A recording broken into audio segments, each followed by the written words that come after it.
When developer Douglas Jamal opened up the Richardson Hotel a few months ago, reopened it, we got a tour. We heard about grand plans at the complex. So, of course, the former Hotel Henry at the corner of Forest and Elmwood currently has 88 rooms, going for about $200 a night most nights.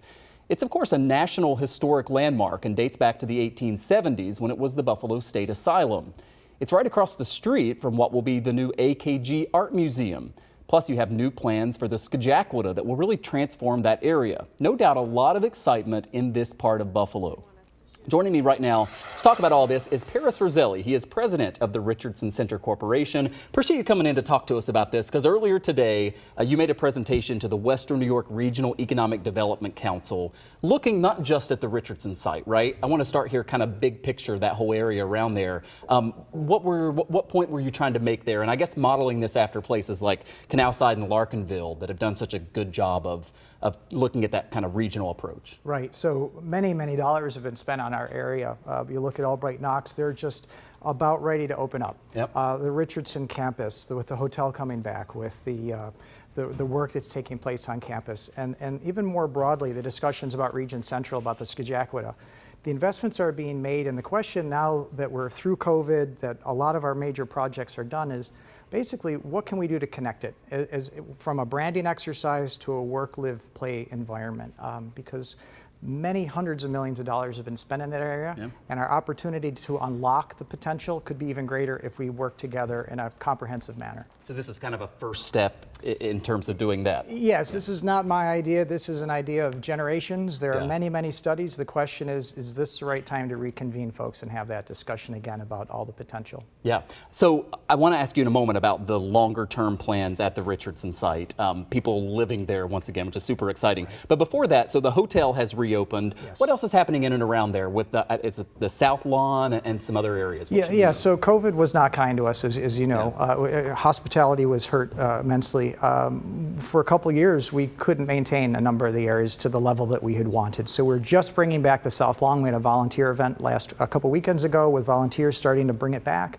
The grounds are coming back. Douglas Jamal and Douglas Development, we're very excited to have them as partners, rehabilitating some of the buildings. So that process is just beginning. And of course, opening the hotel, the restaurant is coming soon, the bar is starting to open, the cafe. So it's really coming back to life after a 2-year break. And we're hopeful that this will be a catalyst for even more activity on the South Lawn for the community, at the hotel, with Albright Knox, with Birchfield, and with our own events that we're doing. Yeah, I've got a little over a minute left. Longer term, it's very exciting to think about apartments, right, yes. On the western, what would you call it, the western side or the western flank of, yes. of the building there. Where does that project stand? And we can see it kind of when we take the video here. Sure. It's a huge building. Well, the campus that we have is a not-for-profit. It's 42 acres. It's 500,000 square feet of building. Yeah. We've preserved about 180,000 in the hotel itself, and we have about another 300,000 to 400,000 to work on. Wow. So Douglas Jamal is working on some proposals to put apartment units, as we've heard before, about 200 units on the western buildings, and active asbestos remediation and those types of things that you need to do are taking place.